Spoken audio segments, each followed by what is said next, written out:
Hello everyone, this is part 13 of What If Naruto was reincarnated as Donquixote Doflamingo, and I hope you guys enjoy this video and to like, to subscribe, to share, and check out the playlist, to see more comment down below.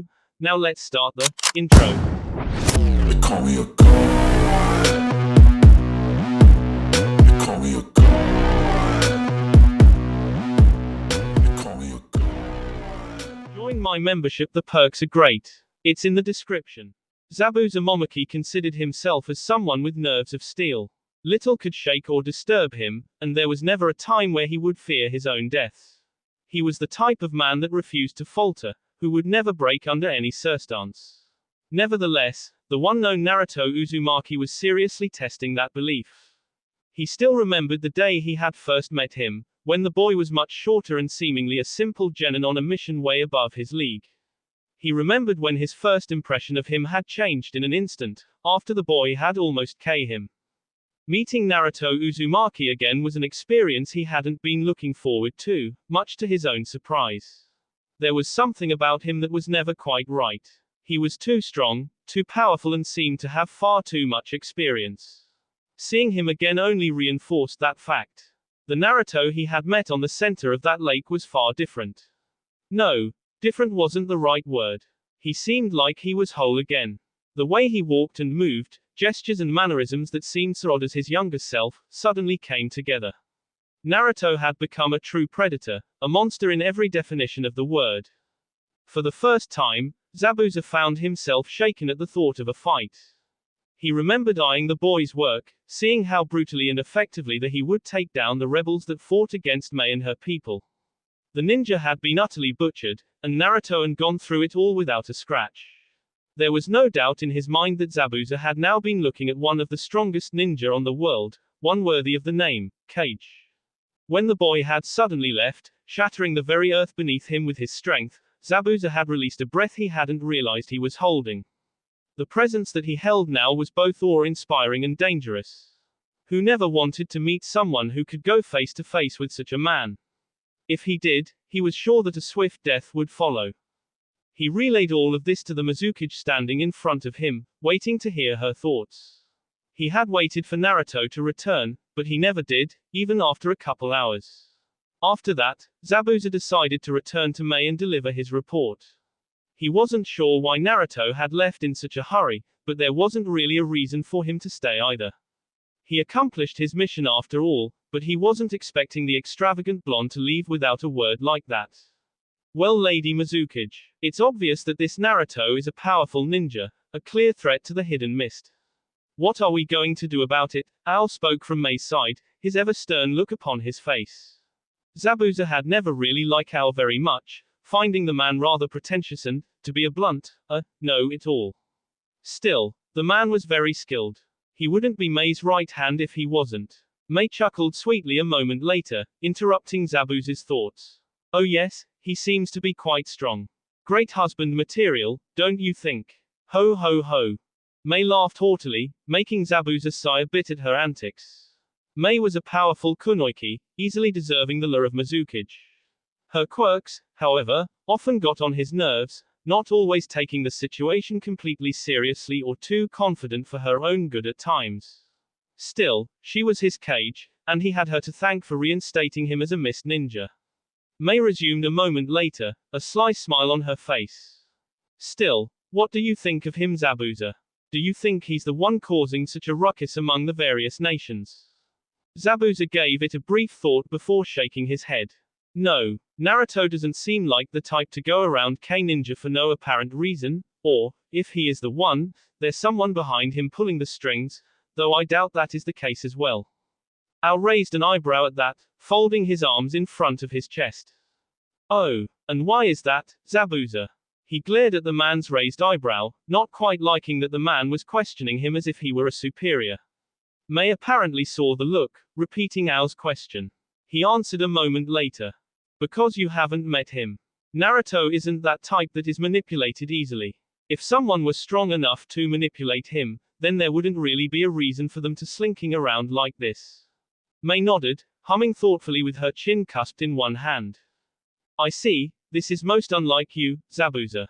His eyes widened slightly at the unexpected observation, leaning forward in curiosity.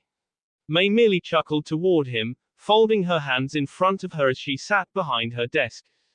What I mean is that you aren't really one to be singing another ninja's praises, especially a leaf ninja. It's very unlike you, though I suppose that goes to show just how special this Naruto character really is. She smiled sweetly, turning toward Ao while clapping her hands together. What do you think, Ao? Should I send a marriage proposal to the leaf? Zabuza stared at the man, silently begging the man to humor the cage for once. Ao gave a thoughtful look, actually considering her words before shaking his head. I don't think that is a good idea, Lady Mizukage. Naruto is 16 or 17 years old, making him far too young for you, and you far too old for him. Instead, perhaps we show. Zabuza sighed, his fingers pinching the bridge of his nose as the pressure in the room suddenly increased, just as he anticipated. Ow, shut up, or I'll K you. Zabuza was quick to continue the conversation to somewhere actually helpful while Ao was suddenly silenced. Besides that, what are you going to do, May? Someone is trying to raise tensions between the villages, and we are still recovering from the civil war. It isn't the hidden leaf, and the sand is still trying to consolidate after the death of Rasa. That leaves the stone and cloud. May nodded, leaning back in her chair. Yes, the fact is if another war broke out right now, we wouldn't be in a good spot. That leaves us with no other option. Ao had seemed to recover finally, giving his cage a curious but wary look. May merely smiled, tilting her head and folding her arms in front of her. We ally with the Hidden Leaf Village. The office was silent for a moment, Ao being the first to voice his rejection. Lady Mizukage, you can't be serious. Zabuza was with Ao on this one, much to his displeasure. An alliance with another village was a monumental decision, one that couldn't be made lightly. Creating one was a sure way to disrupt and change the balance of power, and both villages were almost guaranteed to try and find a way to be the one on top. If the mist tried to ally with the leaf would be the ones on top. The hidden leaf had no need for such an alliance, the mist being the ones compromising to make things work. If they weren't careful, they could find themselves at the leaf's beck and call, utterly reliant on them. That wasn't even considering the political ramifications of such a thing. There were many that would not be happy. He's right, May. Besides, do you really think that the hidden leaf would ally with the Mist village? May gave him a sharp glare, making him stand a bit straighter as her voice became quiet, almost a hiss.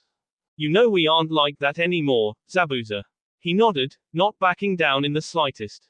That's true, but the rest of the world doesn't know that yet. The leaf would be taking a major risk in everything. They have a lot to lose with little to gain.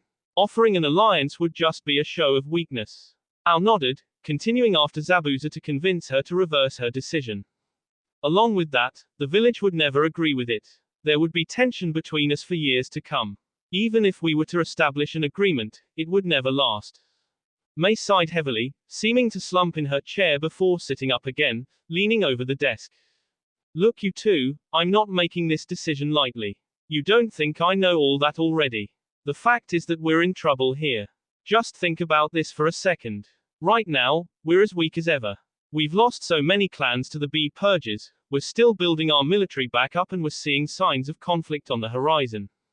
She was silent for a moment, letting he and Ao absorb her words. The fact is we won't survive long if there are ninja like Naruto Uzumaki on our heels. You've made it clear, Zabuza, that the hidden leaf is beginning to swell in strength. I don't doubt that this Naruto will be the next Hokage, and when that happens, do you want to be on his side, or against him? Zabuza was silent, Ao shaking his head toward her. You're making this decision based on a single ninja. Even if he is a powerful shinobi, there is no guarantee that he will be Hokage and there is no guarantee that he wouldn't betray us at the earliest convenience. May shook her head slowly, trying to drive home her point. It doesn't matter, Ao. The fact is that we won't last long by ourselves either way. We already know that the Cloud is building up their military, and I doubt that Unoki wouldn't be doing the same. Right now, our only hope is to have faith and trust that the Hidden Leaf will be able to help us, that Naruto will be able to help lead the Hidden Mist to a better future. Ao seemed to be at a loss for words, Zabuza thinking carefully about what she was saying. She was right in many ways. The mist was at a record low for shinobi forces, they had lost the tailed beast, and their clans were either scattered or dead. If they were to go head to head with another village, Zabuza doubted they would do well, perhaps even be defeated entirely. He looked into her eyes with determination, looking for any hint of hesitance or doubt. Is this what you think we should do? Is this the path that you want the hidden mist to take? He felt Ao turn toward him in surprise but ignored him, waiting for Mei's response. She nodded curtly to him. Absolutely. The office was silent for a moment, Zabuza eventually breaking eye contact and letting out a heavy sigh. All right then, we'll do it your way. Ao sputtered slightly, something that was quite unlike the usually calm and stern man. Zabuza, you can't really be support. Oh, be quiet Ao, I've had enough of your rambling today. The woman made her decision, so shut it. Ao's mouth snapped shut, Mei giggling silently at the two of them. It wasn't an easy decision for him to make, supporting this alliance of hers. But he had tried to save the hidden mist once already, and he had failed completely. Because of that, the demon brothers were D. Because of him, Haku was D. He may not have done the D, but if he wasn't trying to do it all himself, if he had simply gone with Mei and let her take the reins, Haku would be right here with him, living in the village that he had wanted to save. He was done trying to be the hero, he wasn't suited for it. Mei had liberated the mist once before, and Zabuza was willing to trust it to her once again. He turned around, walking toward the door to leave the office. He stopped once he had gotten there, turning his head toward the Mizukage. I'll start spreading the word to the other officials then. I trust you'll be writing a letter to the Hokage. Mei nodded toward him, a small smile on his face, a stark contrast to the deep frown on Ao's own expression. I swear, back in my day a Kage would listen to their advisors. Nowadays. Shut up, Ao. Shut up, Ao. Zabuza walked out of the room, his thoughts a whirlwind as he pictured the future of the hidden mist. There was a lot at stake here. So many risks, but the reward for it all could be just what the hidden mist needed, even if it didn't know it. He thought back to the tall blonde that he reacquainted with. Naruto Uzumaki, huh. I wonder, what else do you have in store for this shinobi world of ours? Doffy walked behind Gaara and his rather large entourage, looking down at Kakashi as he lay on a bed of floating sand. They were all making their way back to the village, the various sand ninja rather happy to see their Kage alive and well. Sasuke and Sakura were walking beside Kakashi and his floating platform, Virgo walking beside him. The rest of Team Guy were walking far ahead of them, leading the entire group, and Doffy took a moment to question just what had happened to take down a man like Kakashi. So, age catching up to you, huh? He gave the Jonin a wide grin as he groaned, rubbing his temples in slow, circular motions. Why does everyone think I'm so old? I'm not even 30 yet. Sakura s Kakashi's hands away, placing her own hands at the sides of his head. There was a green glow, healing chakra flooding through Kakashi's skull. Stop that, Kakashi-sensei, you're just gonna make it worse. Just lie down like a good Jonin and relax. Doffy looked down to him expectantly, waiting for an explanation. Sasuke spoke up as well, apparently eager for one as well. Kakashi, just what was it that you did back there anyway? Kakashi gave a light sigh, before waving a hand toward him, brushing him off. I'll explain it later to you guys. To be brief, it's a unique ability for the Sharingan. I haven't quite mastered it yet though. Doffy shrugged, dropping the subject for now and looking forward. Gaara was walking slightly ahead of him, with Temari at her side. He couldn't see Gaara's face, but Temari was looking toward him, clearly talking to him about something with a small smile on her face. Most likely, they were simply catching up, not having seen each other for nearly 3 years. Doffy turned slightly to the right, seeing the missing sibling trying to blend in with the crowd. Doffy slowed his walking, separating from the group to be more alone with Virgo. His Haki had told him that Virgo was slowing down on purpose, and he was curious to see why. Virgo had spoken first though. Interesting development, isn't it? He gave Virgo a questioning look, wondering what he meant. He nodded in Kankuro's direction. The Sand siblings. If I were to be honest, it reminds me of something. Doffy stopped, the pressure around him increasing, the cracks in his sunglasses spreading rapidly. Virgo's own glasses began to chip as well, the man stopping at the same time. Lee, you may be a close friend of mine, but you should also know to watch your tongue. We do not speak of him ever again, you know this. Virgo nodded coolly, Doffy continuing to walk forward with Virgo trailing close behind him. Forgive me, I was just curious about something. Doffy turned slightly, giving him an unhappy look. About what? He snapped, ready to hear an explanation. Had I said something like that 20 years ago, I would probably be halfway across this desert right now. To be frank, you've changed, Naruto. He stopped, his eyes widening at Virgo's words. He thought about it, wondering about what had just transpired. He quickly realized that Virgo was right. Had they been in Dressrosa, and Virgo had said those words, he would have sent the man across the city. He wouldn't have killed him, but he wouldn't take such disrespect either, not when it came to that. So, what was different, what had changed? He thought about it for a moment, walking forward again and looking ahead at Sakura and Sasuke. Sakura was prodding at Kakashi, green chakra flaring now and again as she tried to ease the Jonin's pain. Sasuke had walked ahead to join Gaara and Temari, joining in on their conversation. He doubted it was just them. They were family to him, yes, but he had family before as well, and never had it caused such a change in him. Perhaps it was this place, this new environment, free from all mentions of his previous life. Before, he was constantly reminded of his past. The world government, the celestial dragons, all of it. There was never a single day where he wasn't reminded of the heaven he had been born in, and the hell that had been delivered upon him. But here, things were different. For over a decade, his only reminder of all of it had been a single fish man. No world government, no celestial dragons, no warlords, marines, pirates, devil fruits, or One Piece. No, here there was only his family and everyone trying to get between them. It was a stark realization, one that had left him slightly reeling. Just how much had he changed? He thought about it further, looking up at the approaching village gates. Doflamingo would never sympathize with an old, washed-up drunkard like Jiraiya. Doflamingo would never force himself to make a D-man like Minato happy. Doflamingo wouldn't bother making a woman like Tsunde's life easier by not a thorn named Danzo. No, Donquixote Doflamingo would have never done these things, so then why? It's because of you that we are who we are today, so none of us will hesitate to help you become who you want to be either, okay? He slowly reached into the pouch on his leg, palming the worn book that lay within. Were they the ones doing this? Had they really changed him that much? He pulled his hand out of the pouch, seeing Sakura turn around to look for him. He looked up, seeing that they had reached the village gates. He sped up to meet up with Sakura, getting there just as everyone began to stop, making a path for Gaara to enter the village.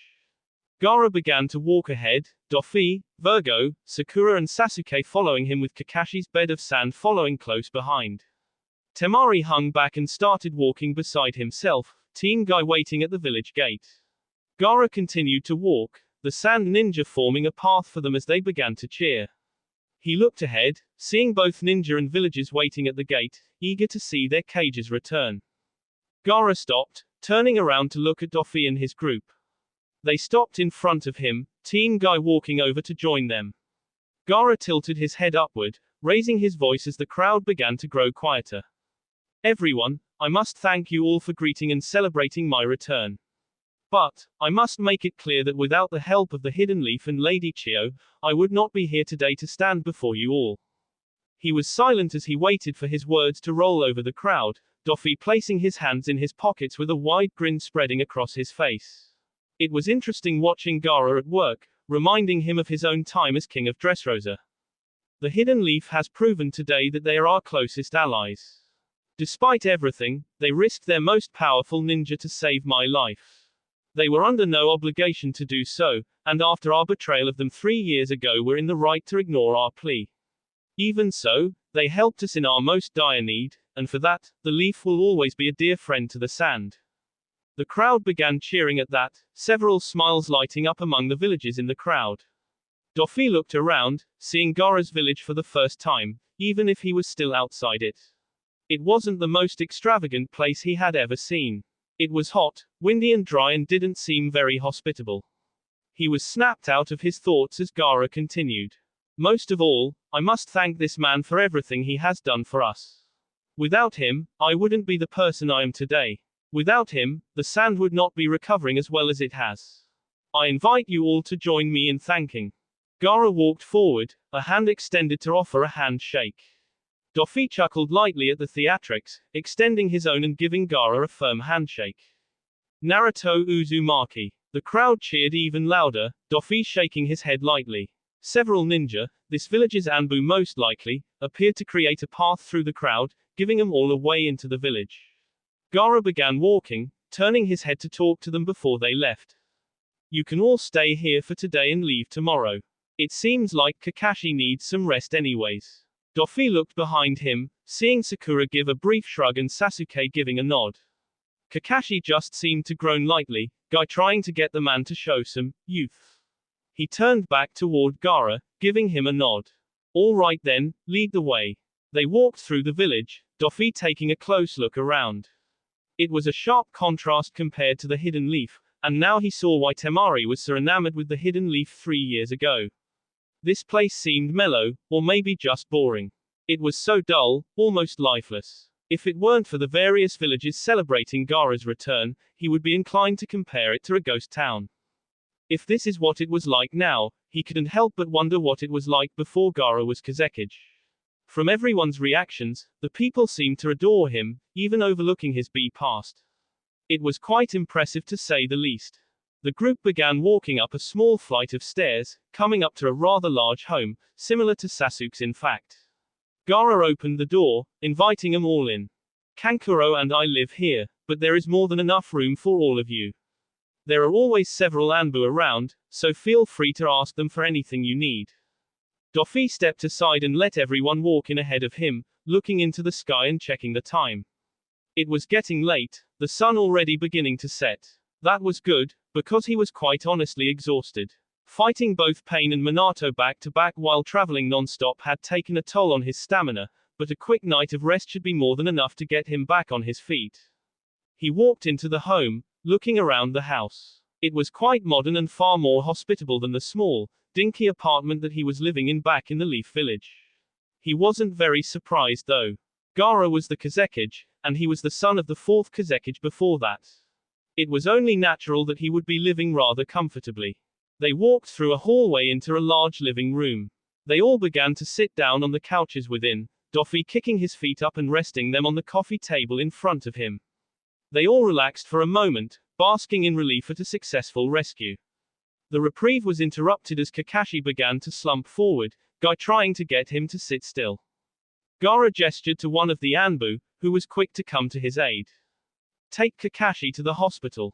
He seems to be rather ill. The Anbu nodded, about to take him before Sakura intervened.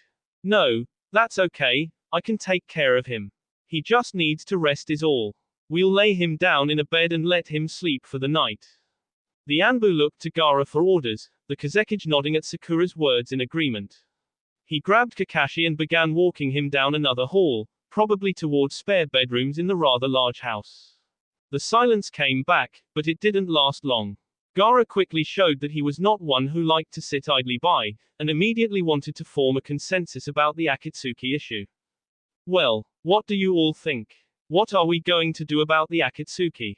The room was silent, Gaara waiting for someone to speak first. Doffy waited as well, wanting to hear what everyone else had to say first. Sasuke spoke first, leaning forward in his seat. They're strong, all of them, but they aren't invincible. If we stick together, we can team up against them and take them down one by one. We just need to track them down. Sakura shook her head at that, joining in on the conversation. Yeah, but they clearly know that Sasuke. As soon as we confronted them, they began to retreat. They aren't going to let us take them down one by one. They aren't idiots, these are some of the most dangerous people in the world. Neji joined in next, wanting to know more about the situation. Before that, we need to know something. Lord Kazekage, we know that the Akatsuki are criminals, and that they are a threat to the hidden villages, but that doesn't explain their actions. Why were you kidnapped? What are the Akatsuki after? Gaara looked toward the Byakugan prodigy, nodding toward him. Yes, I suppose I should make it clear to everyone here. The Akatsuki are not simply a terrorist organization. No, they are far more dangerous than that. From what we've been able to gather, they are looking to capture the tailed beasts contained within the hidden villages. I was captured because I was the Jinchuriki of the one-tailed beast, Shukaku. Tenten gave a small look of confusion. A Jinchuriki? What's that? Gaara explained, his monotone voice echoing off the walls. A Jinchuriki is someone who has had a tailed beast sealed within them. Honestly, I thought you would be more aware of it, given that it was the leaf that had started creating them. Often, a Jinchuriki is used as both a weapon and a deterrent for war. Guy nodded sagely, his chin cusped in his hand. Yes, the first Hokage's wife was the first Jinchuriki, the practice quickly spreading after he had gifted the tailed beasts to the other villages. Sasuke continued, absorbing the new information. Alright then, if we want to track down the Akatsuki, then we need to track down the other Jinchuriki then. Neji nodded, clearly in deep thought. True, but there is a problem with that. If these Jinchuriki are so important, then finding their Idinis is going to be rather difficult. Not to mention that the other villages are most likely not going to trust us getting too close to them. Sakura nodded, leaning back into the couch. Yeah, we'll need to gain the trust of the other villages to even start doing this. I don't think that's going to end very well. Tenten sighed audibly, rubbing her forehead. I miss the good old days when it was just normal training and normal enemies. Now we got terrorists and magical tailed beasts and all this other stuff. There was a look of realization, Tenten sitting up straight. Wait a minute, you said the leaf started creating the Jinchuriki, right? So, then who is our Jinchuriki? There was a sudden silence, Guy suddenly having a look of nervousness on his face. Hey, gee I wonder. He grinned as the rest of Team Guy and Kakashi looked at him, Temari having a peculiar look on her face. Wait, you guys didn't know? Sakura gave her an incredulous look. Temari raising her hands up in self-defense. Hey, I thought it was obvious. You guys seriously thought someone as strong as Naruto just kind of appeared out of nowhere? Sasuke sighed, pinching the bridge of his nose. Well, we know they aren't going to be getting the 9 tails then. That leaves 7 more tailed beasts to track down. Gaara nodded, explaining further. From what we in the leaf know, the mist no longer has their Jinchuriki either, one of them on the run and the other having already passed. That leaves the only ones in the hidden stone, cloud, and waterfall, as well as a freed-tailed beast somewhere out there. Virgo nodded sharply, trying to contribute a plan. Very well, we should begin by tracking down either the Jinchuriki from the mist or the one that has no Jinchuriki. They will be the easiest to find. Doffy chuckled, leaning back into the chair. Yes, but don't forget, Lee, that the Akatsuki probably know that as well. They have an impressive network of spies, able to find out about my arrival to the hidden mist and already set a trap for me. They will most likely already be after them. I say we start with the hardest ones first, the ones that will give the Akatsuki the hardest time and the most unlikely for them to capture. Sasuke nodded, seeming to agree with him. Yeah, he's probably right. So that leaves either the hidden stone or cloud. The 2 villages we aren't exactly on good terms with. Hey. Don't worry so much, Sasuke. You should know that I can be very persuasive. Sakura gave him a doubtful look, quickly looking toward Gaara. I hope we can trust you to try and sort things out before we have to send Naruto in. He really should be our last resort. Gaara gave a small smile, replying to her quickly. I will try my. He was interrupted as the door opened, Kankuro stepping in a second later. He stopped as he looked at all of them, his eyes widened in surprise. Oh, I thought you guys would be asleep by now, I'll come back later. He walked back out, the room feeling a bit colder as he left. Doffy clapped his hands together, gathering everyone's attention. Well, that's enough for tonight. It's getting late, so we should get to bed. We need to head back to the leaf tomorrow, after all. He stood up, placing a hand on Temari's shoulder. She nodded in understanding, and Doffy walked to the hallway that the Anbu had taken Kakashi to. There were several doors on either side, Doffy choosing one and walking inside. It was a small bedroom with 2 beds on either side of the room. Doffy walked toward one of the beds, sitting down and taking a breath. He heard footsteps in the hall, and glanced toward the door, listening as they came closer. The door opened, Virgo walking inside and occupying the other bed. The 2 sat in the dark room in silence, Virgo reaching into his jacket. He pulled out a new pair of sunglasses, replacing the broken pair that was on his face. He grabbed another, an exact copy of Doffy's. He tossed it over to him, Doffy grabbing it out of the air. Doffy slowly took off the cracked pair of glasses, replacing it with the spare that Virgo had given him. He placed the broken pair in his pouch, taking that off as well and placing it on the nightstand by the bed. He looked up toward Virgo, who had a blank expression on his face. So, I've changed, have I? Virgo nodded a moment later. It would seem so, though I don't find it that surprising. It would seem that death can give you a new perspective on life. I suppose in some ways, I have changed as well. He raised an eyebrow at the man, curious at what he meant. Oh, and how so? Virgo turned his head, looking out the nearby window and into the darkening sky. I find myself a bit more attached to this new family of yours. It's strange, really. Perhaps it's because I was away for so long before, but I find this new group rather endearing. Doffy couldn't help but snort at the word, not expecting to hear it from him. Endearing. I never thought I would hear that word from you. Virgo merely nodded in agreement, looking back toward him. Neither did I. Like I said, it seems I have changed as well. But even so, there are some things that will never change. You are still my king, now and always. No matter who you become, or what path you take, that will not change. Doffy gave a small grin at the man, looking out the window himself to look at the sky. It was slightly different than in the leaf. The sky was clearer, the stars seeming to shine brighter. Temari never mentioned the night sky in the hidden sand, but maybe she never really noticed it. He got into bed and laid down, closing his eyes. Good night, Lee. He heard Virgo grunt in agreement, a rustling of bedsheets following. His haki felt everyone else settling into bed, and Temari leaving the house as well.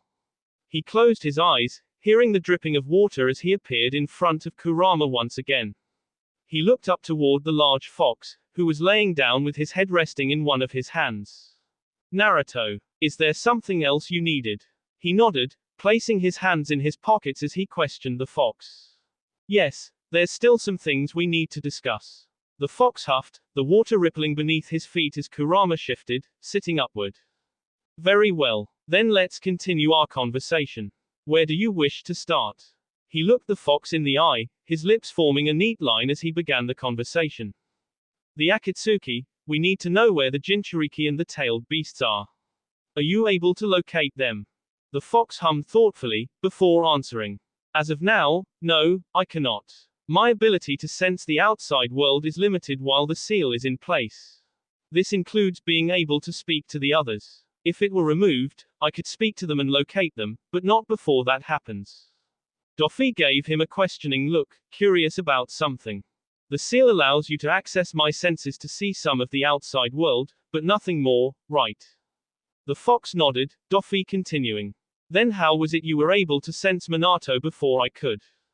There was a look of realization on its face as Kurama nodded toward him. Right, that. You see, Naruto, I am currently not at my maximum strength. When your father sealed me inside of you, he most likely feared that your infant form would not be able to contain my full strength. Because of this, he spilled my power in half. One, inside of you, and the other in himself. That power still remains inside of his body even now, a power I was easily able to sense. Wait, but that would mean. He stopped, thinking about what Kurama had said. There were two serious implications to that. The first, was that Minato was holding back for some reason, possibly able to draw on Kurama's power. But that wasn't the most worrying. So, what you're saying is that the Akatsuki already have half of your strength already. Kurama nodded, Doffy deep in thought. Kurama, if you were to compare yourself to the other tailed beasts, how strong are you? He didn't hesitate to answer. Even at half my strength, I don't doubt I could fight all of them at once and come out the victor. He grit his teeth at the information. This was a problem, a big one. Minato was strong, the Akatsuki was strong, and with Kurama's power who knew what they could do. Not even mentioning that they had Shukaku and who knows who else. How likely would it be that they would be able to use your strength? Kurama gave a thoughtful look, answering his question soon after. With both Pain's Rinnegan and Itachi's Sharingan, they would most likely be able to put an illusion over my other half and have full access to its strength. Why Minato never used it I do not know. It could be possible they are not aware I am sealed within him, but with how intelligent that snake has shown himself to be, I doubt that very much so. There had to be a reason why Minato never used that strength. If he had, Doffy wasn't sure what would have happened. He still had other moves and techniques to use, but Sage Mode had proven to be a powerful weapon. That, along with Kurama's chakra, would probably be too much for him by himself. Do you see it now, Naruto? You must learn too. I know, Kurama. I know. He took a breath, eyeing the seal that lay upon the large gate. He knew that the paper was just a representation, that the true seal wasn't so easy to unlock. The seal required a key, one that Jiraiya held. If he wanted to unlock it, he needed to convince Jiraiya that he could handle Kurama's chakra. He never told him that he and Kurama were working together, doubting that the man would understand. It seemed everyone thought of the tailed beasts as just that, beasts. Masses of chakra and harbingers of destruction. Still, he needed to grow stronger. Sage Mode was proving difficult, and training like he normally did would only take him so far so quickly. He needed Kurama's help, just as he said. I will have Jiraiya unlock the seal when I see him again. We'll track down the other Jinchuriki and try and save the other tailed beasts. After that, we're going to tear the Akatsuki apart. Kurama chuckled lightly, laying back down. Sounds like a plan. I'll be waiting, Naruto. He was silent for a moment, before bringing up another question. Before, you said that there was a reason why everyone was expecting me to bring change to this world. What did you mean? Kurama grinned toward him, revealing sharp white teeth. I think I'll save that answer for another time. Who knows, maybe you'll discover the reason by yourself. The sewer began darkening quickly, Doffy being thrown from the seal and entering a deep sleep. Temari jumped along the rooftops, thoughts whirling around in her mind. She knew what she had to do, but she wasn't looking forward to it. She knew that she had hurt Kankuro, that she had betrayed her village. In her eyes, she had done what was right, putting her family above all else. Still, Kankuro clearly didn't see it that way. It didn't take her long to find him, sitting on the edge of a building and looking up at the night sky. She found herself slowing down, hesitating to meet him. Honestly, if Naruto hadn't suggested for her to go to him like this, she probably wouldn't have. She had no idea what to say, no idea what to do. Kankuro never wrote her, never tried to contact her, and according to Gaara never even talked about her. Knowing that had hurt, but she didn't blame him. No, she admired her brother for his decision. She knew that it wasn't easy for him either. He had to choose between his family and his village, and he made his choice. Kankuro loved this village, saw it as family, and she could never blame him for that. She jumped on the rooftop, slowly walking up to stand behind him. He knew she was there, but he never said a word. She sat down beside him, looking up at the night sky with him. The moon was full, a pale glow shining through the wispy clouds, the stars dotting the night sky. The two simply sat beside each other, neither saying a word. She tried to think of what to say, but Kankuro was faster on the draw. You know, I used to hate seeing the full moon like this. You remember, don't you? She looked toward him, but he didn't meet her gaze. He continued to look upward with hardened eyes. She replied sadly, not knowing what else to say. Yeah, I remember. She knew what he spoke of. The full moon was something that used to haunt her, often being accompanied by screams and death. Other villagers probably saw the moon as a symbol of peace or serenity, but it only reminded her of the scent of bee. The full moon was when Shukaku would run wild, when Gaara would run wild. I never hated Gaara, no matter what he did or who he k. Through everything, he was still my brother, he was still our brother. I would fight through the fear, knowing that one day he may snap and k me, but I still couldn't let him go through everything alone. She bit her lip at his words, no longer content with staying silent. Then why, Kankuro? Why couldn't you just trust me? The leaf could help Gaara. Naruto could help him. So why didn't you just? Because, Temari. He quickly faced her, his eyes having softened as he looked upon her. He softened his voice, continuing. If I had done that, if I let you abandon everything, the sand would die. All our people, everyone we grew up with and everyone who trusted us to help them, they would lose everything. Gaara is important to me, and so are you, but sometimes there are things more important than family, and for me, This village is one of them. She looked down at the streets below in shame, absorbing his words. He was right, and in so many ways. She had abandoned all of this, every man, woman and child. She had left them all to help Gaara. Without him, the sand wouldn't survive. She had known that, she had always known. Even still, she didn't waver, didn't want to accept that bitter reality. Clearly, that truth was just as obvious to Kankuro. I can't forgive you for abandoning this village, Temari. This has nothing to do with how you hurt me or anything like that. The people here needed you, and you left them to rot.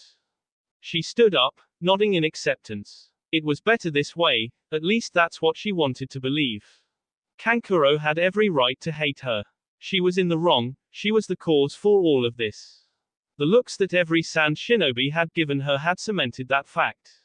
This wasn't her village anymore, and she wasn't a sister to Kankuro anymore, not in his eyes.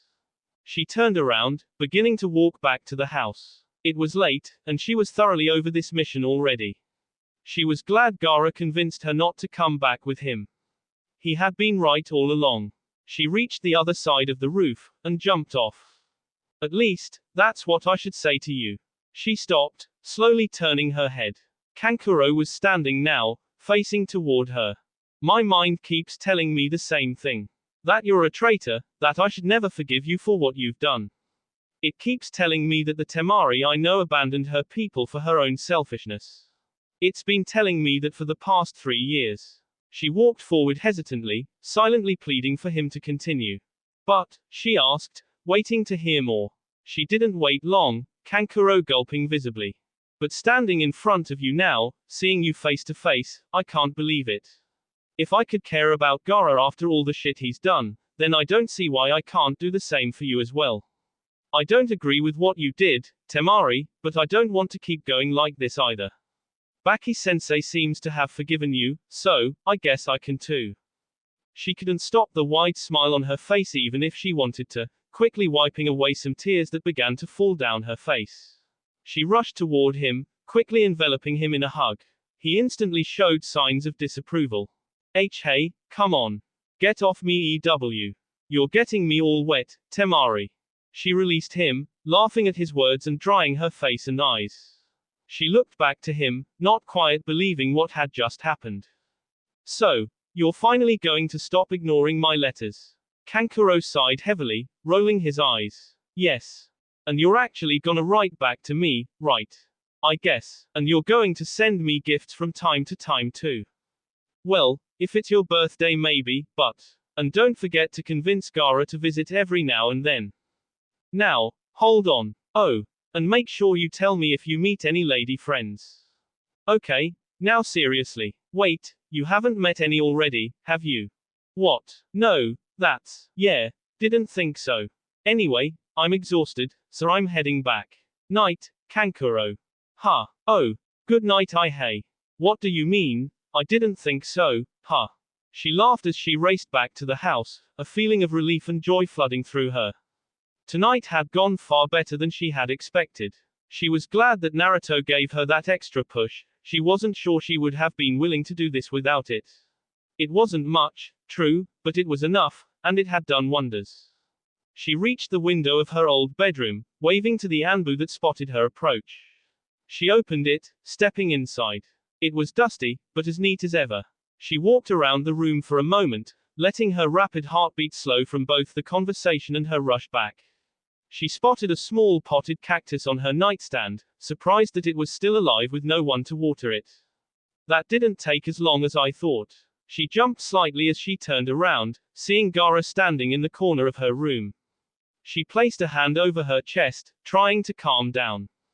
Geez, Gaara. Just because you're a ninja doesn't mean you can sneak up on your sister like that. Gaara grunted slightly, Temari picking up the small cactus and presenting it to the young Kage. I take it you've been keeping this little guy alive. Never thought you had much of a green thumb. Gaara shook his head, walking toward her bed and taking a seat. No, actually, I never even knew you owned one. I haven't been in this room for a long time.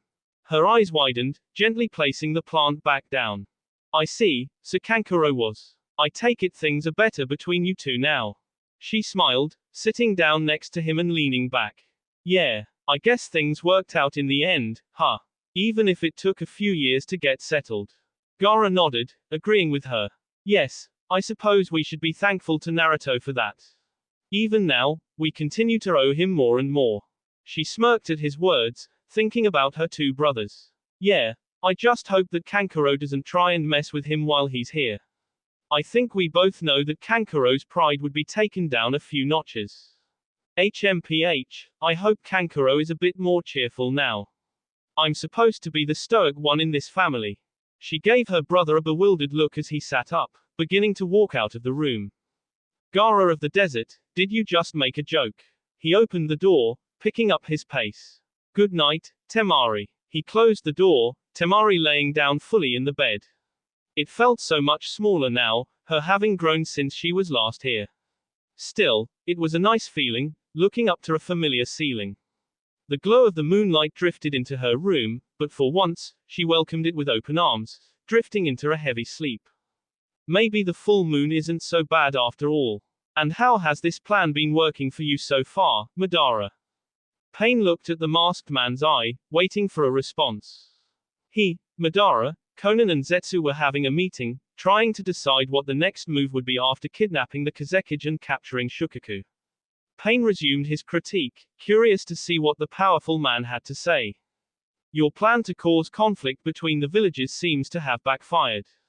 Zetsu says that the mist now wishes to ally with the leaf, and the hidden stone and cloud have shown no signs of being bothered by your assassinations.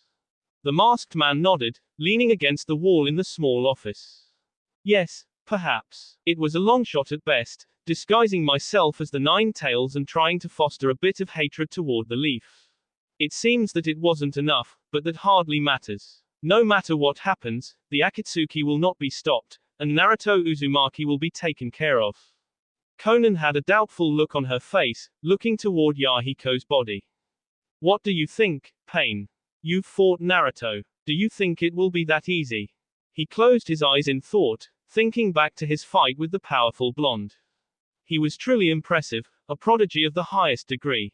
He was strong, fast, smart, and used every advantage he had expertly. From a perspective of pure skill, they were almost equal, but Naruto's abilities were unique and dangerous, his Rinnegan being the only thing that let him survive effectively. All of that, combined with the fact that he wasn't using the Nine Tails chakra. Naruto is a problem that must be taken care of soon, Madara. He is strong, dangerously so. If we allow him to grow stronger, we risk everything. I will not allow you to risk so much because of mere pride. He could feel Madara raise an eyebrow toward him, watching him kick off the wall. Oh, pride. And just what do you mean by that, Nagato? His real body twitched slightly at the use of his real name, but he ignored it, continuing onward.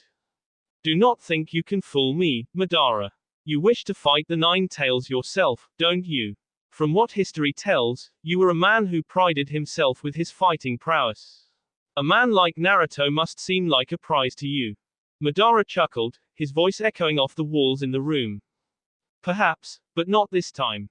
Our plan is much more important than one simple fight. No, in the grand scheme of things, the Nine Tails Jinchuriki is someone to be captured. However, you have made it clear that he is strong. If we were to go after him now, we would have to contain him here until we gathered the rest of the tailed beasts. Remember, the Nine Tails must be sealed last. Are you so confident that you could keep him locked up until the time is right? Konan stepped forward slightly, speaking before he could. Couldn't you simply use your Sharingan to keep him sedated? Zetsu chuckled darkly, answering her question. Naruto was able to break through the Tsukuyomi, one of the strongest genjutsu in existence. He did it years ago, too. Who knows what it would take to keep him down now? Pain grabbed a hold of the conversation again, wanting to get back on track. Madara, are you prepared for what is going to happen? At this rate, a new shinobi world war will erupt. Does that fit in so well with your plans? Yes, actually, it does. Madara walked past him, stepping outside and into the ever-present rainfall around the hidden rain. With the amount of ninja we have gathered, along with the enhancements given to them by Orochimaru, we are more than prepared for just that. He followed the masked man, not done with the conversation. I did not agree to start a war, Madara. Orochimaru and the ninja we gathered were to be a last resort. Something to defend ourselves if necessary or use to gather Naruto when it was all said and done. War was never a part of the agreement. Madara turned his head, glaring at him with a glowing Sharingan eye. Do not be so naive, Nagato. What we are planning requires sacrifice. We must do what is necessary to achieve a greater goal. If it makes you feel better, think of it as a war to end all wars. A prelude to the peace that we shall bring about. He stared into that eye, his own Rinnegan glowing ominously. Very well, we will continue to go along with this, for now. But know this, Madara. He turned around, walking back inside and approaching the door, preparing to leave. Should you even think about betraying me or the Akatsuki, I will not hesitate to rip out your soul from your body. I am the leader of this organization. I am the one in charge. Do not forget it. He walked out, thoughts swirling around in his mind. It was supposed to be so easy. He just had to gather the tailed beasts, and he would have a weapon able to suppress the nations into peace, creating the ultimate deterrent to warfare. He didn't like the idea of starting a war to achieve it, but he knew that there was little choice. Are you alright, Nagato? He stopped, turning around to look at Konan, who had a concerned look on her face. He didn't blame her. Madara was a powerful shinobi. They had fought briefly in the past, though no winner was decided. He was a legendary shinobi, one whose power was sometimes thought to be mere myth and legend. But he knew better. If they were to fight to the death, he wasn't sure who would win. I'm fine, Konan. Just thinking about what to do next. She nodded, changing the subject to his relief. Kakazu and Hiden are leaving soon to gather the two tails while she is on a mission. Do you wish to send anyone else with them? He thought about it for a moment, wondering who to send. The previous mission had gone well, but only because of Itachi and Kisam's intervention. Even then, they had to use one of Orochimaru's puppets to ensure Sasori and Deidara made it back safely, Itachi and Kisam separating from them early on. I will visit Orochimaru to see if there is someone appropriate to send with them. I want the rest of the Akatsuki finding out everything they can about the other Jinchuriki and their village's weaknesses. She nodded, swiftly turning into paper and flying through the hallway to inform Kakazu and Hiden. Pain walked to a nearby door that led to a balcony, quickly jumping off the railing and flying to the laboratory that they had created for Orochimaru. It was rather unassuming at first glance, a simple clinic that was set up nearby his tower. Underneath it, however, was another story entirely.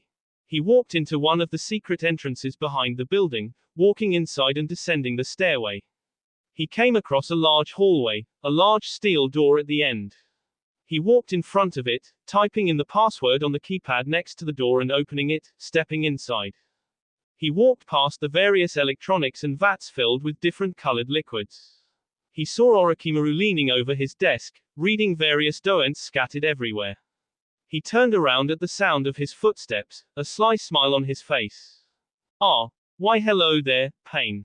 Tell me, what is it you needed? It was odd, working with the snake again. He seemed different than before. When they had first met, the snake was hungry for power and knowledge, wanting to snatch it away from anyone and anywhere with no thoughts of the consequences. He was different now, like he had a better sense of purpose and direction. That didn't mean he liked the man, but he had his uses. Hiden and Kakazu are heading out to retrieve the two tails soon. I want to send someone with them as insurance. The snake chuckled lightly, leaning onto the desk and folding his arms. I see, and you wanted to know what other toys I could offer, huh? Well, let's go take a look, shall we? He walked to another doorway, Pain following him. Orochimaru opened the door, walking inside. It was a strange room. It was mostly empty of everything but several large podiums, people standing on several of them. Well, people was the wrong word. They were just zombies really, immortal soldiers tied down by Orochimaru's will and chakra. He looked over to see the fourth Hokage standing on one of them, Pain walking up to him. Oh, him again. He was quite useful in your latest mission, but wouldn't it be a bit boring to use him again? He ignored the man as he looked the Minato in the eyes, the man looking straight back at him. Let him speak. There was a small flare of chakra, Minato gaining the ability to speak once again. Leave us, Orochimaru. Remember, I can tell if you're listening. The snake chuckled slightly, walking out of the room and closing the door behind him. Pain looked back to the fourth. It is interesting to see you in the flesh, fourth Hokage. Tell me, did you enjoy your time with your son? Minato glared at him, but he never moved, unable to because of Orochimaru. What do you want? Pain grunted slightly, continuing. I was curious about something.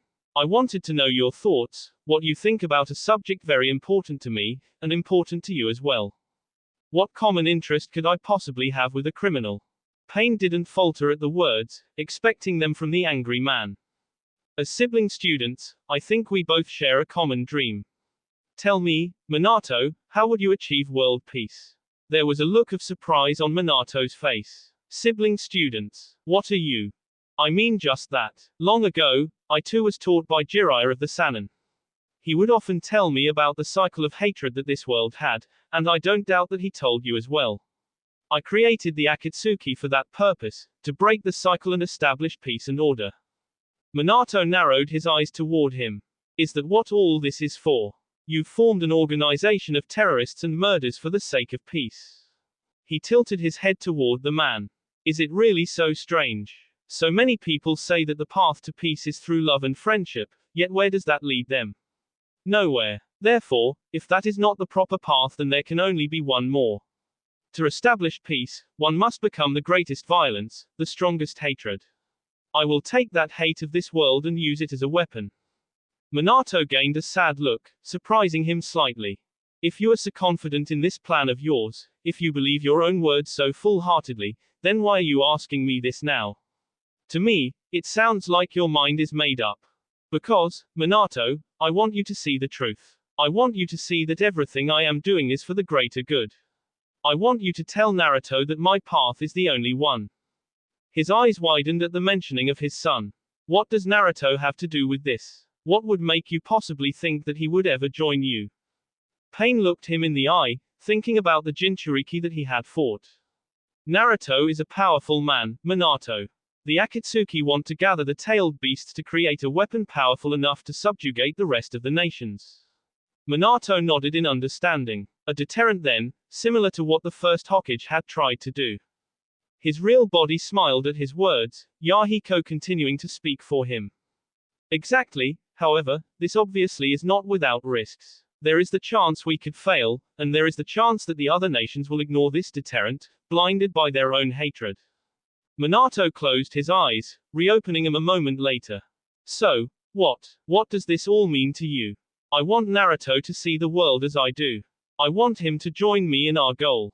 With his strength and charisma, we would no longer need all the tailed beasts. I believe that Naruto could be the key to bringing the peace I have sought for so long. Minato stared at him in slight shock, not speaking for a moment. Pain continued anyway. As he is, Naruto does not care about our goal. He doesn't care for peace or bringing harmony in the ninja world. He is a simple man who cares for those close to him.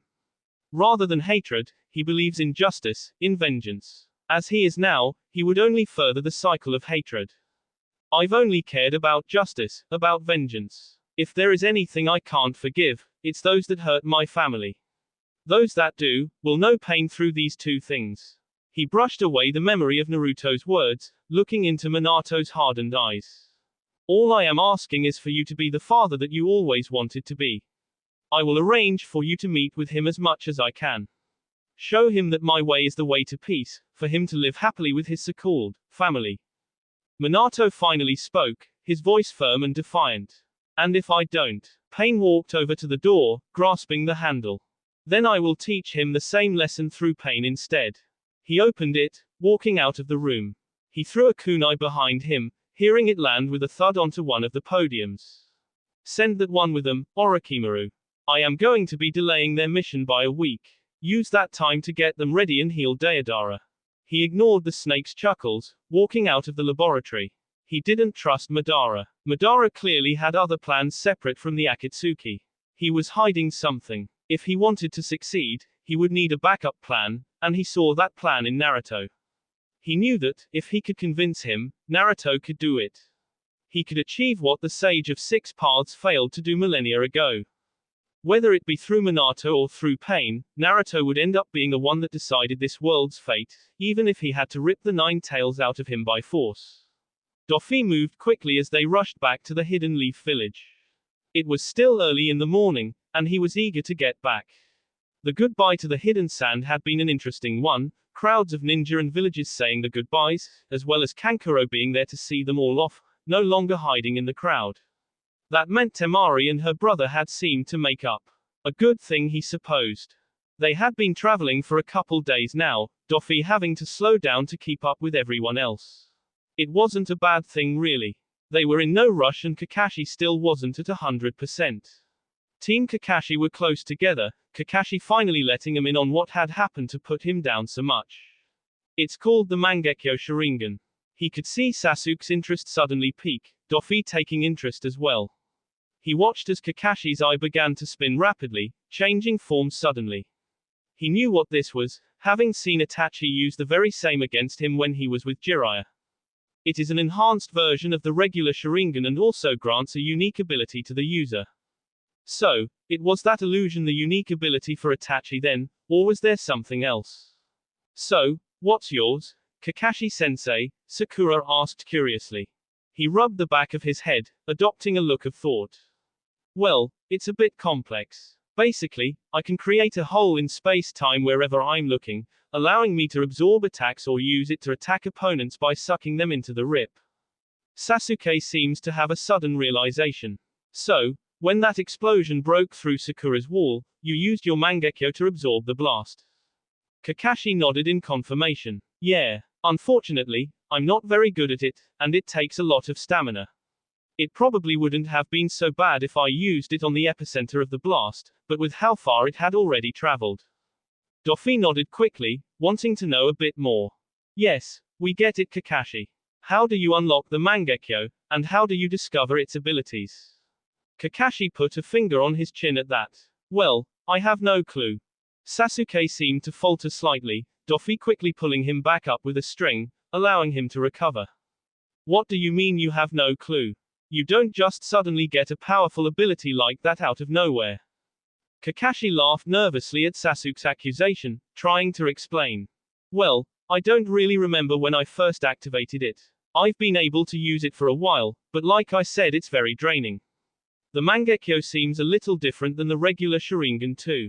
It seems to give you the knowledge about the ability it grants, though it feels a little vague. It took a lot of training to use it effectively, and even still it's hard to use. Doffy sighed but accepted the explanation. There is something else as well.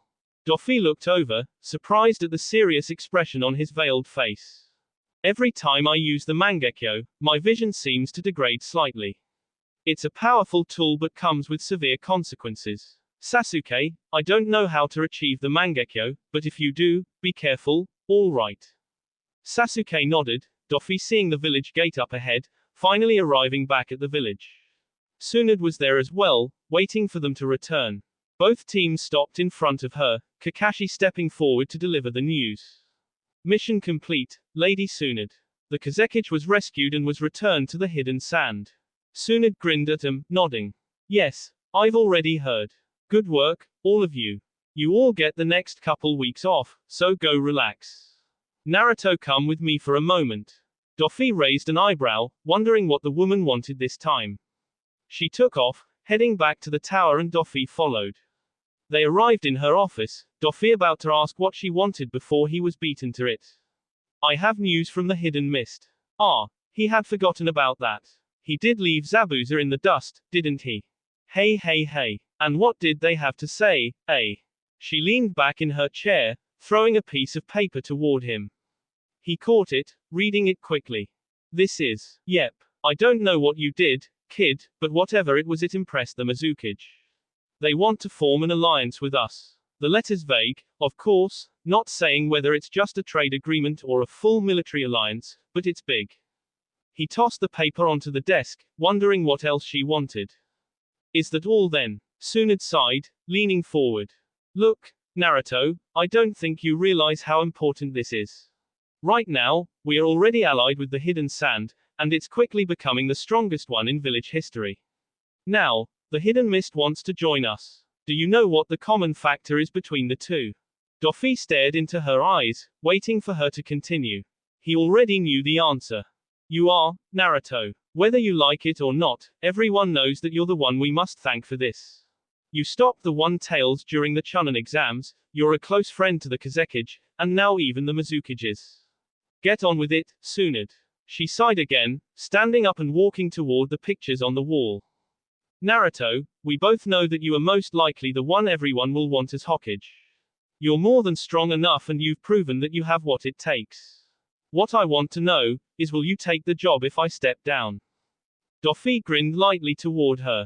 Thinking of retiring already? You really are getting old, aren't you? She chuckled, walking back to her desk and pulling out a bottle of sake. Maybe, but that doesn't change what I think. I lied to you earlier, you know. He narrowed his eyes, wondering what she meant. She took a deep drink, then continued. The mist never requested your aid, I offered it instead. Really? And why would you do that? She smiled, leaning back in her chair. You know, back when we had first met, Jiraiya told me that I should have some faith in you. He said that I should believe in you, just like he did. So, I took a gamble and for once it paid off. This was another one. This proved that the faith that Jiraiya had in you wasn't for nothing. I sent you to the mist because I truly believed that they would see the same thing that Jiraiya and I did. It seems like I wasn't wrong, was I? He grunted slightly, taking a seat in the chair opposite of Tsunade. I suppose not. You really aren't going to drop this Hokage thing, are you? She laughed, putting her drink down. You shouldn't worry so much about it, I'm not retiring anytime soon, not with this Akatsuki thing going on still. He nodded, looking over at the pictures on the wall. It was somewhat hard to imagine his face among the other Hokage. The job of Hokage was far different than being king was. Everyone there had sacrificed a lot during their time, something that he couldn't imagine himself doing. He looked into the eyes of the old man, wondering what he would say to him at a time like this. Fine, do what you want. Tell me, where is Jiraiya? I need to speak with him. She took another drink, replying to him shortly after. He left to the Land of Iron not long after you returned to the village. He wants to establish a Cage Summit to speak about the Akatsuki, but so far, the Cloud and Stone seem unwilling. He went to visit Mifune, the leader of the Land of Iron, to have him help convince them, but there was no luck. He should be back in a couple days. Doffy nodded, getting up to leave the office. I'll tell him you're looking for him when he gets back. For now, enjoy your vacation. Goodbye, Tsunade. He opened the window, jumping down into the street below. He placed his hands in his pockets, walking down the streets as he thought about what to do next. He supposed he could go see how the new house was doing, knowing that Tsunade should have started with its construction when he left for the mist. He didn't get the chance to ponder the thought further, hearing someone call his name, footsteps striking the ground. He looked ahead, seeing a familiar face race down the street, bumping into various villages and clamping down on his leg. Doffy looked down, seeing the bright face look back up at him. Whoa, you've sure gotten tall, boss. He grinned down at the boy, lifting his leg up and Konohamaru along with it. The boy let go of him, rubbing the back of his head sheepishly. He had grown quite a bit, no longer having the strange metal cap on his head anymore either. He was also still wearing that orange jumpsuit, though it seems to have finally grown on him. Hey, check it out, boss. I'm finally a ninja, just like you.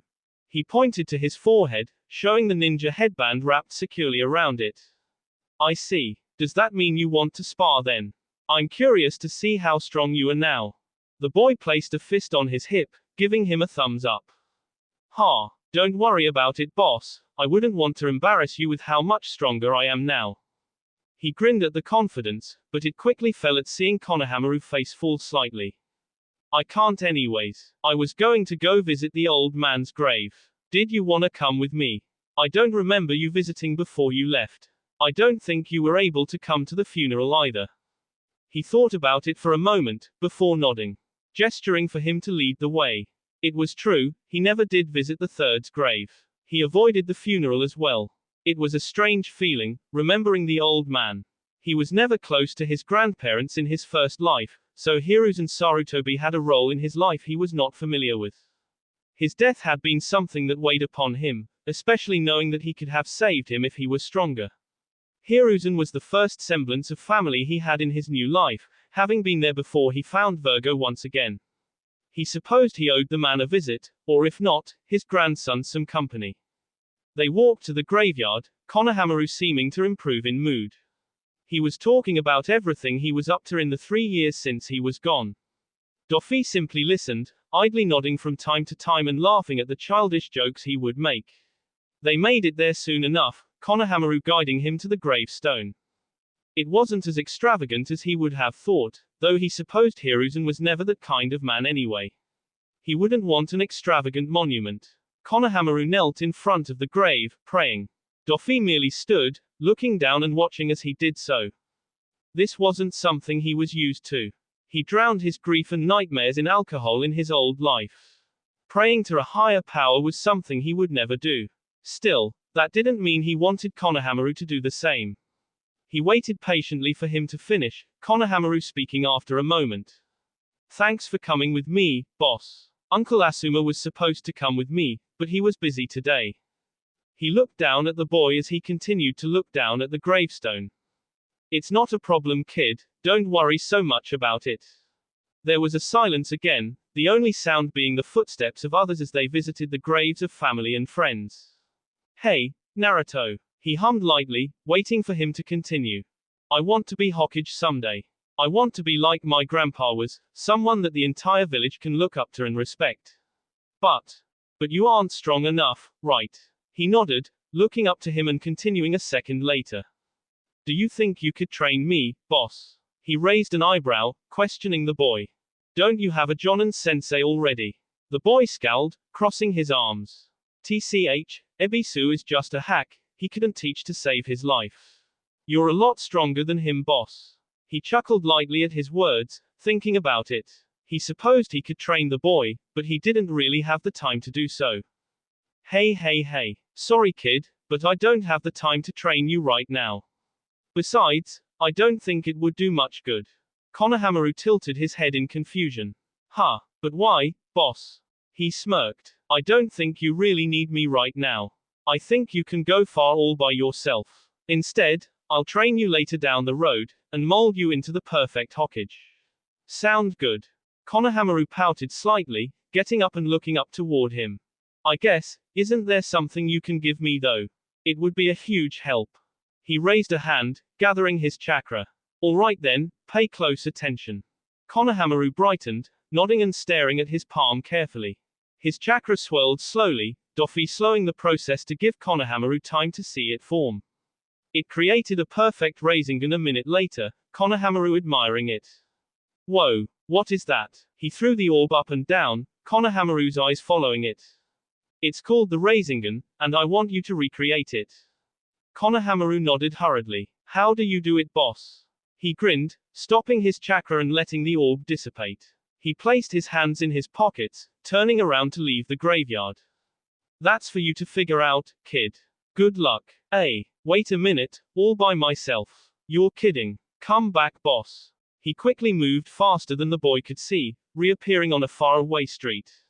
Konohamaru would figure it out, it wasn't a complex technique once you figured it out, and he was a smart kid despite his antics.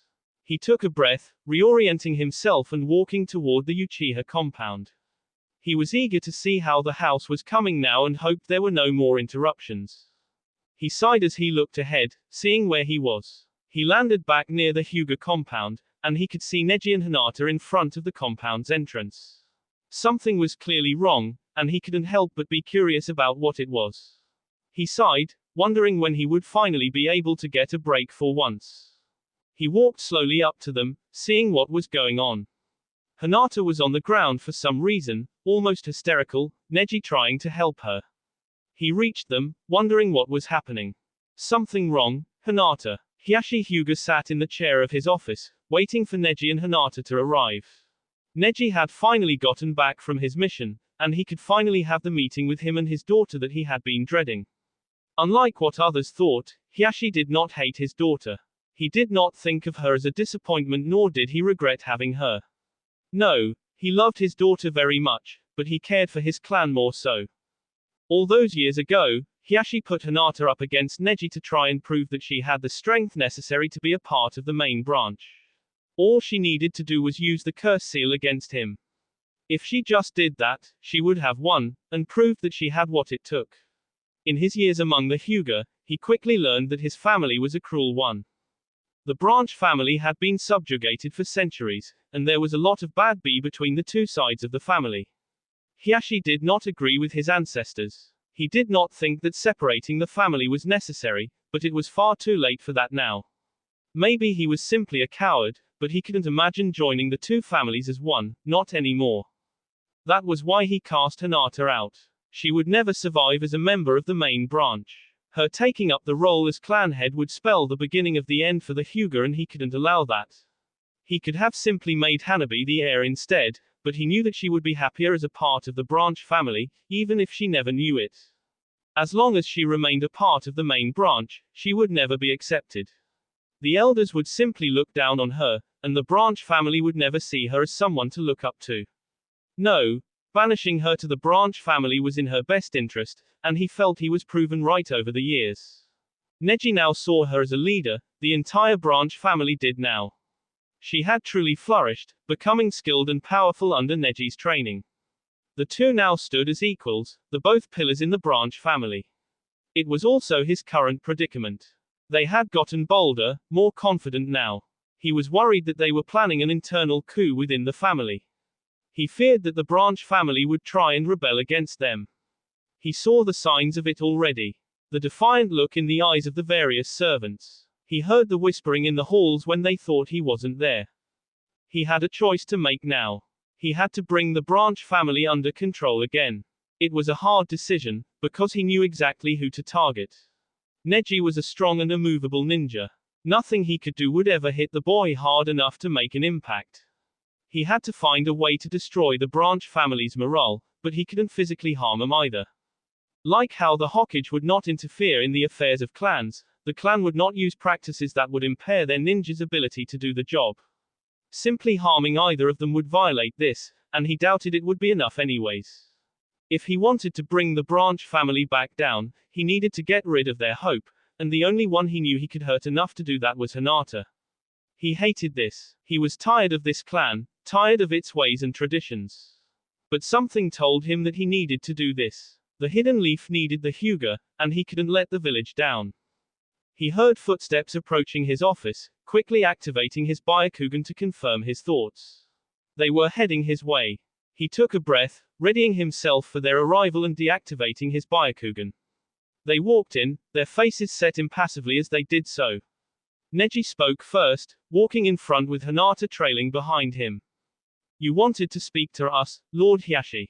He nodded, gathering his words for a moment. "Yes, though I mainly needed to speak to Hinata. You can wait outside my office, it will only take a moment." Neji gave Hinata a look, before nodding, walking out of the room and closing the door behind him. The dull thud of the door echoed throughout the room, Hiashi wondering how to go about this. He knew it was a risk, one that even the elders had warned him about taking. Either the branch family would submit once again, or they would be riled up even further. There was no easy way to go about this.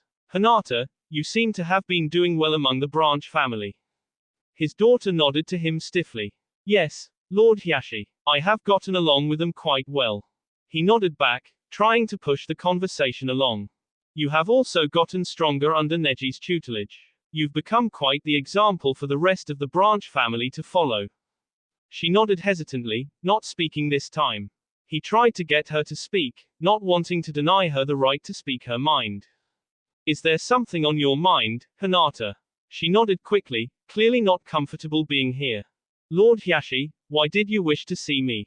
He raised his head slightly, absorbing the question and preparing an answer for it. "It wasn't easy. Hinata, it has become clear that you are becoming a role model among the branch family. The elders and I are also seeing that, because of this, the branch family is becoming more difficult to handle." She narrowed her eyes toward him in distrust, trying to figure out what he meant. "I don't understand what this has to do with me." He took a breath. "It is the decision of the elders and I that something has to be done about this. Therefore, I have called you here."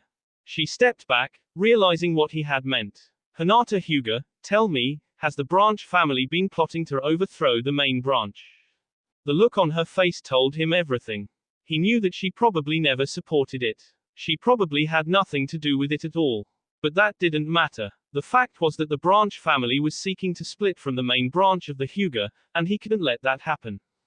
Lord Hyashi, he hated what he was about to do, but he needed to show that the main branch was still in charge. That was his duty as clan head. Hinata Hyuga, 1 week from now, you will be undergoing an operation at the Konoha hospital. You will be made an example of what happens to those who defy the main branch family. Operation. I don't understand, what operation? He bowed his head slightly, not wanting to look at her face. You will have your ability to reproduce taken from you, and any other Hyuga that shows signs of rebelling against the main branch will meet the same fate. What? But that's. You are to be made an example of, Hinata. The Hyuga clan must live on. If the branch family refuses to grow with the main branch, then they will be snipped away. I'm sorry, Hinata. She snarled toward him, her hands clenching and unclenching as her Byakugan flared to life. He could tell she was thinking about attacking him, and a part of him wished that she would. He deserved every hit that she wanted to deliver, every act of violence that she wished upon him. But he knew she wouldn't. Once again, she proved exactly why he had banished her from the main branch in the first place. She turned around, opened the door and running out of the compound. He saw Neji peek in, rage apparent on his face. His mouth opened, about to say something, but he stopped, instead running after Hinata. After he was alone, Hyashi placed his head in his hands. Hinata, I can't tell you how sorry I am, but this is how it must be. I can only pray your mother would forgive me, but I know she never would. I wouldn't either. Neji ran after Hinata, trying to catch up to her. He couldn't believe what was happening. He had used his Byakugan to look into the room and read Hinata and Hyashi's lips. He wished that he never left Hinata alone in there. Just what was happening? Never did he think Hyashi would be capable of this. Never did he think a father could do this to their daughter. Something wasn't right. But that didn't change what had happened. It didn't change what words had been said. He would do everything he could to protect Hinata, but there was only so much he could accomplish. He had the caged bird seal as well. If the main family truly tried to follow through with what Hyashi said, he wouldn't be able to stop them. But he wasn't alone. He could ask someone else for help if he needed to. He knew for sure that Lee would be able to help, and if not, Naruto would be able to. Yes, he would go to Naruto and Lee as fast as he could to see if they could help. For now, he needed to get to Hinata and calm her down, and she had gotten a lot faster over the years. She was beginning to stumble slightly, Neji seeing her beginning to hyperventilate. She walked through the entrance of the Hyuga compound, falling in the middle of the road. To his relief, it was empty, and he was quick to get to her and try and get her back to her feet. He knelt next to her, trying to get her attention. Lady Hinata, please get up. Everything's going to be. Please, stop calling me that. I'm not a lady, I'm barely even a Hyuga anymore. He reeled back slightly at her words, unsure what to say. Hinata, why is this happening, Neji? I know father isn't a bad man, so why is he doing this? He was quiet, unsure of what to say. Something wrong, Hinata. He looked up, a shadow looming above him. Naruto was there, a small frown on his face as he stood before them. Hinata turned as well, lifting her head to look up at him. There were tears in her eyes, her face a bright red. Naruto, what are? She stopped before shaking her head quickly. No, I'm fine. Just go away. Naruto tilted his head curiously, an amused expression on his face. Really? It doesn't seem like that to me. Do you need help with something? Neji was surprised at Hinata's reaction to Naruto's words, a face of rage taking over her. Do I need help? What would you know about it, huh? She shifted slightly, facing toward him while still kneeling on the ground. How would you know what it's like, huh? You're an orphan, Naruto. You don't know anything about it. You don't know what it's like to watch your father tear your life apart. She was breathing heavily, Neji placing a hand on her shoulder. She shrugged his hand off her anger pouring out of her. What could you possibly do to help me? Huh? I'm tired of being the one that needs help all the time. I'm tired of being the one that is never good enough. So, tell me, what could you possibly understand about me? Naruto was silent, Neji watching to see his reaction. His face was passive, unyielding as he took Hinata's verbal assault. Finally, he spoke, his voice quieter than he expected. I didn't ask you to explain anything to me. I don't need to understand your situation. It doesn't matter. Now, I'll ask again, and I expect an answer. Do you need help with something? Hinata stared at him, her eyes wide as her face softened. She looked down for a moment, before nodding softly. Naruto grinned, taking off the large pink coat around his shoulders, and draping it around Hinata. He started walking toward the entrance of the compound, Neji questioning him. Wait, Naruto. What are you going to do? He laughed, it was a harsh and terrifying thing, the air surrounding him seeming to get thicker with every step he took. Oh. Don't worry Neji, I'm just gonna have a quick chat with Hinata's father. I already told you, I can be very convincing. He slowly walked into the compound, Neji staring at his back dumbfounded. He stood up, bringing Hinata up with him as she clutched the sides of Naruto's jacket. He heard the breaking of wood and yelling erupt in the compound, but he ignored it, more worried about Hinata. It was about 2 minutes later, when he realized that he never told Naruto what Hiyashi looked like. The tapping of a cane could be heard as he made his way down the hallway, Danzo slowly approaching the hospital room. It seems that it had worked, though he didn't expect such a violent reaction. Still, it was something that he could take advantage of. He reached the door, opening it and stepping inside. He walked in slowly, taking a seat in the chair beside the hospital bed. He looked into the other man's eyes. Over a quarter of the Hyuga clan, now confined to a hospital bed. It is as I told you, Hiyashi, Naruto Uzumaki has no qualms making his own rules. You should have heeded my warning. The man didn't reply, not that it surprised him very much. He must be in rather serious pain, his body covered in bandages. The doctors had said that he would be bedridden for at least a few weeks. It had surprised him. He never expected such ferocity from the blonde, though now he knew better. Still, he was proving a far greater threat than he had realized. The Akatsuki were very wary of him already, so he would be as well. He needed to be careful, one wrong move could spell his demise, but then again, one could say that about anything he did. You realize what this means, do you not? If he were to become Hokage, the Hyuga clan would be in some trouble. I predict that he will only get AS on the wrist for this incident. Just imagine what he could do if he. What do you want, Danzo? He narrowed his eyes at the interruption, before continuing. The same thing I wanted a year ago. Naruto is a threat to both of us. It is clear he is a common enemy. So, I will ask once again for our benefit. Will you support me, when the time is right? Hiyashi glared at it, and Danzo looked right back, never wavering. What are you seeking, Danzo? What could you possibly want that requires the help of so many people and groups? He took a breath, frustrated at the response. I am looking to create a new world order. The shinobi world in its current state has gone on for far too long. I want to improve upon it, fix it. For that, I need support, and most importantly, I need the Hyuga clan. Hiyashi sat up with some difficulty, readjusting himself. You're just a war hawk, Danzo. All you care about is progressing your own agenda. Don't lie to me and say that you want to fix the world like some noble man. HMPH, it doesn't matter what my plans or goals are. All you need to know is that I can ensure the Hyuga survive for generations to come. As you are now, you'll simply destroy yourselves. So, what will it be? Hiyashi glared, but he was clearly in deep thought. A minute later, Hiyashi gave his answer, Danzo getting up and walking out of the room. The Koto Amatsukami was truly a powerful tool, enabling him to manipulate Hiyashi into betraying his own daughter a year in advance. Still, he would need it again. He had 1 year, then he would be able to use it once again. Within that time, there was much to be done. The Akatsuki thought they controlled him, but they would learn that he was the one in control here. He walked out of the hospital, never seeing the small string attached to his shoulder disappearing. That will be all for this video. Be sure to like, subscribe, share, and comment down below for more videos. Goodbye.